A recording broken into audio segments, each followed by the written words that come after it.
Hi mga kawangmat, in this video we will discuss the introduction to statistics. In this video, we will explain the basic concepts, uses, and importance of statistics. We will also pose questions and problems that can be solved using statistics, and we will formulate simple statistical instrument. Before we proceed, don't forget to like our video and subscribe na rin po kayo. Thank you!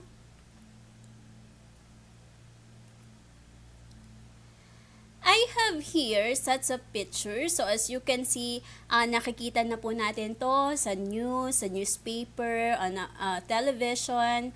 I know you are all familiar with these pictures, and these pictures are all related to statistics. Now let's talk about statistics. So this picture, sabi nga nila, a picture is worth 1,000 words. So ibig sabihin, pag nakita lang natin itong mga pictures na to, kaya nating sabihin o i-interpret kung anong ibig sabihin. Okay? So like for example, this one. So ito, pwede nating sabihin, given by the picture, the electric bill every month. So makikita dito na, noong January, ito ang bill mo. So by pictures or by giving the graph, or illustrations, we can easily understand the message, okay? Kung ano yung gustong iparating sa atin na data, okay? Or yung result. Okay? So sabi nga, a picture is worth 1,000 words. That's why this is certainly true when you are presenting a data. So sabi ko nga kanina, madali nating maintindihan kapag naka-present po yung mga data, itong mga tables na to, and graph, mas madali nating mabasa kung ano ang ibig sabihin. So by using graphs and charts, it helps people get a sense of data quickly, mas mabilis. They can help to show a relationship, a trend, or a comparison. So madali nating nakikita yung comparison o ano bang relationship nitong dalawang to doon sa nauna. So mas mabilis nating maintindihan compare doon o kumpara doon sa babasahin natin siya na nakaparagraph.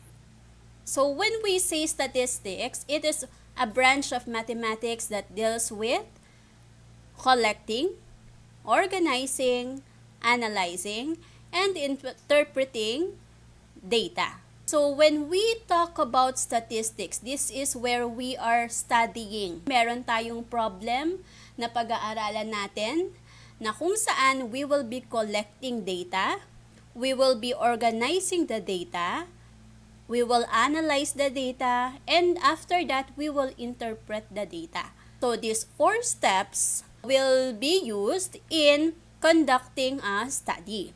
So ano ba tong data? Kasi we will be collecting data, organizing data, analyzing data, and interpreting data. So what do we mean by data? So these are the set of values of qualitative or quantitative data. So when we say qualitative and quantitative, this will be discussed to the next video tutorial. Okay? So pag sinabi nating data, ito yung set of values na nakuha natin based doon or from our variables. Ano ba tong variables na to? Ito yung pinag-aaralan natin. Ito yung gagamitin natin sa ating study like the educational attainment, the gender, the grades, the performance level. So yun po yung mga variables kung ano yung hinihingi natin sa ating mga respondents. Okay? So dun sa variables natin, nakakakuha tayo ng data. Okay, so yung data po na yun na po yung set of values after nating mag-collect, i-organize, i-analyze, at i-interpret so that we can come up with the conclusion. So ano ba itong mga conclusions na to? Ito yung result. Okay, ito yung result after nating makuha at pag-aralan, i-interpret yung data na nakuha natin. So, from your data, this is from which conclusions can be drawn to answer the problem posed at the start of the study. So, sabi ko nga kanina, itong 4 na to are the steps when you are starting your study o yung research mo. And then, after that, you can come up with conclusions to answer the problem o kung ano yung um, problem or question na binigay mo o hinahanap mo simula nung umpisa. So what are the uses of statistics? So statistics can be applied generally. So pwede natin siyang makita kahit saan. Actually, nakikita natin siya kahit saan, pero we are not familiar that that is already statistics. But take note that we have what's so-called proper use of statistics. So later I will explain that. So statistics can be applied generally. It is an essential tool in the following fields. So saan ba ginagamit ang statistics? Ginagamit siya for education. So statistical tools are used to get information. So yung enrollment na kinukuha yearly, yung finance, physical facilities, o yung ng school, and etc. So those are all statistics. So we are actually applying statistics in education. Also, we are applying statistics in government. So the statistics is used to provide the necessary data to guide them in managing the affairs of the government. Lalo na, 'di ba, when it comes to yung hinihiram natin, yung budget na binibigay sa bawat agencies, yung response natin sa situation natin ngayon, yung COVID, 'di ba, yung pandemic. So paano inaalat yung budget o paano nagbibigay ng benefits dun sa mga o ayuda, yung na tinatawag natin, dun sa mga mamamayan. So, yun ay based lagi sa ating statistics. So, based dito sa population na to, ilan ang bilang nito sa ganitong location, sa ganitong area. So, those are all statistics. So, we are applying statistics in government also.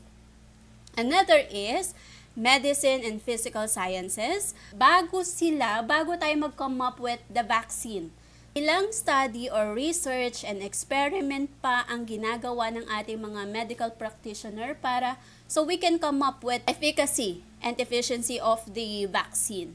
So pinag-aaralan yan, hindi yan pwedeng basta-basta. Dapat aralin. So kinokompara yan, kinocompare kung okay na ba. So hanggat hindi pa okay, hindi sila tumitigil. Kaya doon tinitingnan yung efficacy. Okay? So, ina-apply din yan ng mga medical practitioners natin. Ginagamit po nila yan sa experiments, sa mga researchers, kapag gagawa sila ng panibagong formula, gamot, na ibibigay sa ating market. And then, statistics is also applied in psychology. Paano po? So, people are best understood when evaluated to be able to systematize, analyze, and interpret data. So, dito po natin na-apply ang statistic, lalo na when we are taking entrance exam, especially in college. Diba, sometimes, meron tayong interview sa guidance counselor. Nibigyan tayo ng test to see the aptitude, yung meron tayong tinatawag na aptitude test, personality test, and then yung ating intelligence score. 'Di ba? Kasi kapag minsan naman dun sa result kasi nung aptitude test, dun tayo nakikilala o dun nababasa nung psychologist kung anong klase o paano ka maiintindihan ng isang tao. And then we also have the sociology. It is also applied in sociology. How? It is vital in the study of the conditions of the society in which man lives. So, ina-apply din po natin yan sa society. Okay? Lalong-lalo na po ngayon. And then, we are also applying statistics in business and economics. Lalong-lalo na po ito. So, we have here the means of exploration of the new markets of a product, forecasting business trends, quality of goods produced. Especially ngayon na pupuno na tayo ng mga business centers, and then especially in this time of pandemic. So gamitin na lang natin yan as example na naka-base tayo doon sa result ng kung ano man yung trend nung COVID. Bumababa man ang COVID positive natin. So naka-base doon kung anong quarantine meron tayo, which results of the closing of businesses and markets. Okay? So, ang tendency, naapektuhan din yung ating ekonomiya. So, yun po yun. That's why statistics is also used in business and economics. So again, the uses of statistics, we have education, government, medicine and physical sciences, psychology, sociology, business and economics, and many more. So what is the importance of statistics? So the study of statistics is important because the society frequently organizes and expresses data numerically. So lahat tayo ngayon nakabase sa numeric result. Pag may nakita tayong ganitong number, mabilis tayong ma-convince. Okay? So nababasa natin ay kapag tumataas ang numerical value nito, may ibig sabihin pag bumababa. Okay? So nakabase tayo dun sa numerical result. Meron tayong predictions, newspaper ads, election results, surveys, and report card. So, ilan lamang ito sa mga nakikita natin na kung saan statistics shapes our lives and influences our decisions. So, gamit itong mga to. Minsan, pag may napapanood tayo o may nababasa tayo sa election results, lalo na sa survey, lalo na itong survey, madalas yan kapag nanonood tayo ng TV, di ba? Makikita natin na out of ganito, yung SWS survey. So, based doon sa mga data na yon, tayo, nagiging, nako-convince tayo. Di ba? It influences our decision na, ay, ganun pala. So, ikaw, mapapaisip ka and you will easily get affected based doon sa napapanood at nakikita mo. Okay? So, statistics is often used by media experts to inform or mislead consumers. So, minsan, ang statistics ay nami-misuse po natin. Misuse and mislead consumers. So, ano po bang ibig sabihin nito? Kaya dapat, it is important to process statistical information effectively to function as knowledgeable citizens in the society. So, mahalaga po na pag-aralan nating mabuti. Tuwing may makikita tayong result dyan, may papakita sa ating result ng survey o prediction, nagsasabi ng mga predictions, sa nababasa natin sa newspaper ads at naririnig natin sa TV at radio. So, minsan dapat i-process din po natin yun. Paano ba natin malalaman o para ma-process natin kung yung statistics ba na nababasa at naririnig natin ay true? So, the problems and questions that can be solved using statistics should be clear, specific, realistic, manageable to conduct data collection, and allow statistical analysis. So, halimbawa, anong pinakamagandang brand o brand ng shampoo? So, paano na-advertise yung gano'n na yung shampoo na pinakamagandang gamitin, paano kinuha yung data, paano ginather yung data? Okay, so importante po yun. Hindi pwedeng sabihin na itong brand na to ang pinakamaganda, ito ang pinakamabili. How? Okay, so dapat meron tayong basis doon. And dapat it allows statistical analysis. Kung hindi nag-conduct ng data collection at walang statistical analysis, then that is not statistics. Okay, the question or the problem must be solved, must be clear, specific, realistic, and manageable. Let's have an example. Explain the misuse of statistics in the given statements below. So, I trust him 200%. Okay, so this is one of the misuse of statistics because minsan sinasabi natin, I trust you 101%. Right? But in statistics, it's always 100%. Okay? We do not have 101%, 200%. Okay? Another example, nothing cleans the laundry better than a Wonder detergent bar. So, how will you know that detergent bar is better? Okay? So, paano natin nasabi? Paano niya pinakita o anong ginawa niya? Paano siya nag-conduct para makumpara niya itong detergent bar sa ibang ginagamit sa panlaba? And then, we also have crazy sale up to 120% discount. So, do we have 120% discount? So, we do not have 120% discount since pag sinabi nating statistics, the total percentage must always be 100%. Another example, suppose oil prices went up 10% last year and 10% again this year. Over 2 years, sa loob daw po ng 2 taon, oil prices went up by 20%. So, sinabi niya rito na 20% ang itanaas niya because dun sa first year, tumaas siya ng 10%. And then, yung sumunod na taon, tumaas siya ng 10%. So, tinotal niya yon. Kaya ang sabi niya, over 2 years, 20% ang itinaas. So, what is wrong with this? Ano ang misuse ng paggamit ng statistics dito? So, let us assume that the oil prices started at 50 pesos. So, halimbawa, 50 pesos yung price niya. Okay. A 10% increase last year, dun sa unang taon, tumaas siya ng 10%. So, kunin natin yung 10% ng 50 and that is 5. So, mag-add tayo ng 5. So, ibig sabihin, dun sa unang taon na tumaas siya ng 10%, nagtaas siya ng 5 pesos, which is 10% ng 50. So, ibig sabihin, ng total niya na nung unang taon ay 55 pesos.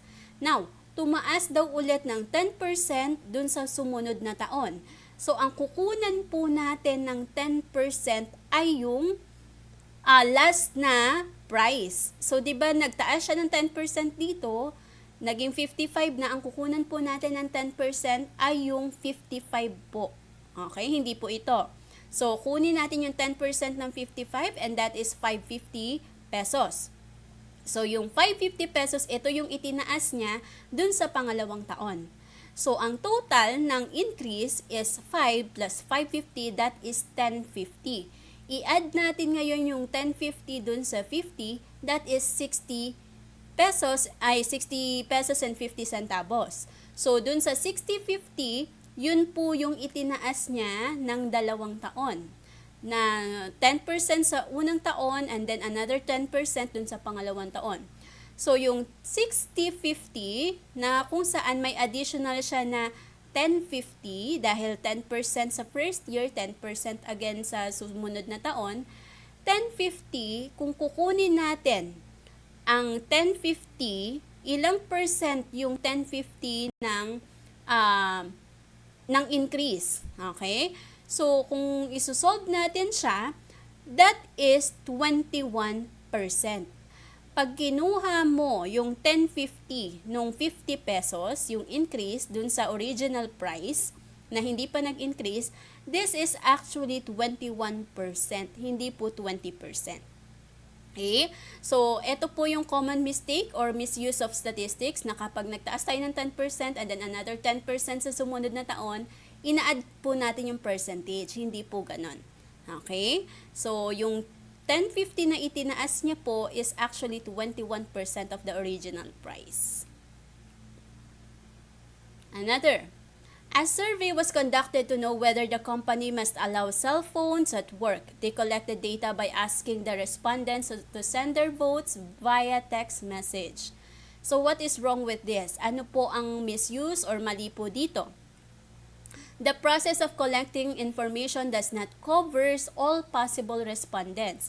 Some of the respondents don't have cell phones, so hindi naman po lahat may cellphone. Hindi naman po lahat ay nagdadala ng cellphone sa work. Okay? So, ang mali dito, since ang kinukuha niyang data, ang gusto niyang kuning data ay kung yung mga company ba ay pinapayagan na gumamit ng cellphone sa trabaho, paano kung yung worker ay walang cellphone at hindi dinadala ang cellphone, nasa bahay lang. So, yun po ang mali dito. Okay? So, the process of collecting information does not cover all possible respondents. Some of the respondents don't have cell phones. How about this one? So, this is the enrollment by grade level. So, we have grade 7, grade 8, 9, 10, 11, and 12. So, the graph shows the total number of students in a school classified by grade level. So, by looking at the graph, what seems to be unacceptable? Okay, there must be a question mark here. Okay, so, as you can see, if we will add all the percentages of the given data by grade level, the sum is not 100. Okay? So, what seems to be unacceptable? The percentages do not add up to 100%. So, yun po ang mali po dito sa ating data. Let's talk about the statistical instrument. So, how do we form instruments in statistics? So, ano ba itong instrument? So, these are devices or tools used to gather data. Some of the common statistical instruments are questionnaires, checklists, rating scale, test items, and etc. So, madalas po ang ginagamit kapag instrument ay questionnaire. So, minsan sa school kayo, kapag minsan may pupunta sa school at magbibigay ng papel, tapos magpapasagot, questionnaires po yun. Those are all examples of questionnaire. And that is one of the examples of statistical instrument. Minsan naman kapag merong pumunta sa school na about bakuna, di ba, meron tayong survey na binibigay, interviewin, iuuwi nyo sa bahay, tatanungin kung ano na yung mga bakunang nakuha nyo, kung may allergy ka bago ka bakunahan. So, yun din po ay survey. Okay? Questionnaires din po yun. So, those are all example of statistical instruments. So, ito po yung ginagamit natin para makakuha po tayo ng data. Kung ano yung gusto nating malaman dun sa start ng ating study. So, these instruments are used to gather essential information to answer the given problem. Take note that when we are constructing or formulating an instrument, dapat it must be reliable. Okay? The reliability of an instrument means that it always gathers the relevant data. So make sure na kapag magfo-form po tayo ng instrument, lalo na sa questionnaires and checklists, okay? Ito yung madalas ginagamit. For us to gather data, dapat yung questions na ilalagay po natin o yung mga variable, yung hinahanap natin, dapat po relevant po doon sa ating study. Okay? O doon sa problem na gusto nating hanapan ng solution or answer. So, it must be reliable. It must be a relevant data only. And validity, it should be valid. So, ano ba ibig sabihin ng valid? Or yung validity ng instrument mo? It means that it gathers accurate data. So, hindi lang po dapat yung relevant data. So, dapat accurate din po yung data na nakukuha natin. So, when you are preparing your questionnaire or yung instrument po natin, it must be, dapat sinecheck po natin yung reliability and validity po nito. Meron po tayong test na ginagamit po dyan. The reliability test and the validity test. Now, in formulating questionnaires, we have two types of question. First is the closed format question. It is a question whose response is restricted. So, kumbaga, limited lang po. So, halimbawa, multiple choice.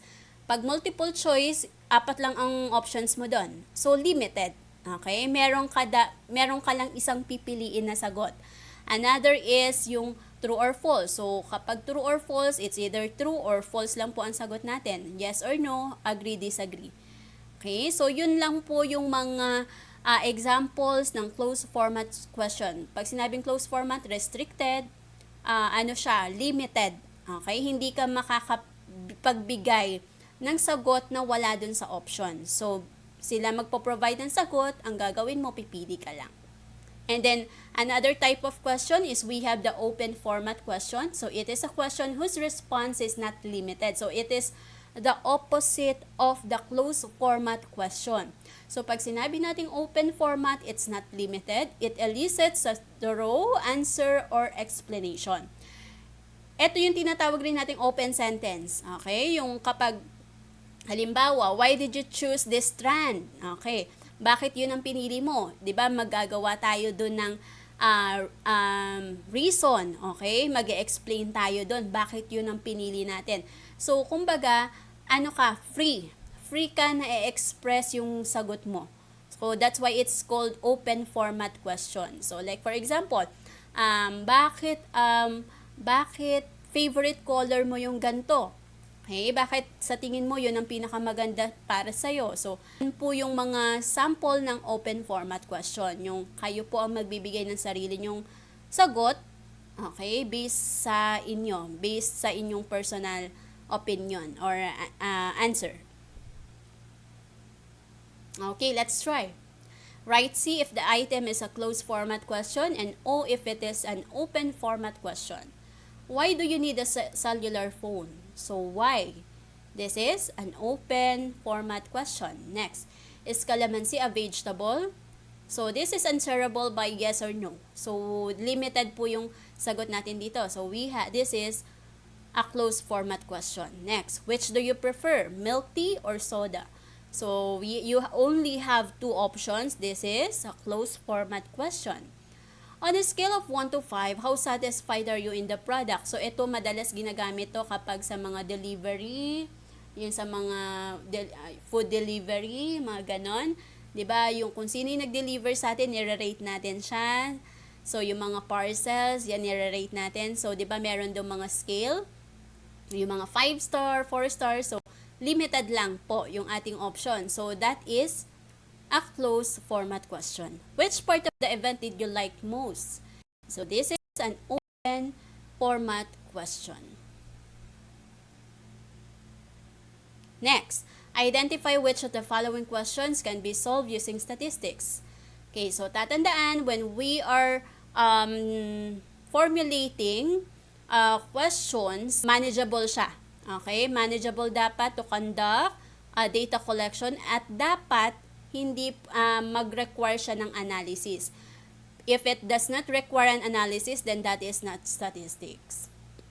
So what is the favorite color of your math teacher? So this is no. Okay, so this is not which of the following questions can be solved using statistics? So number 1 is no. Why? It only requires one response and does not need to use analysis. How often does the mermaid visit Manila Bay?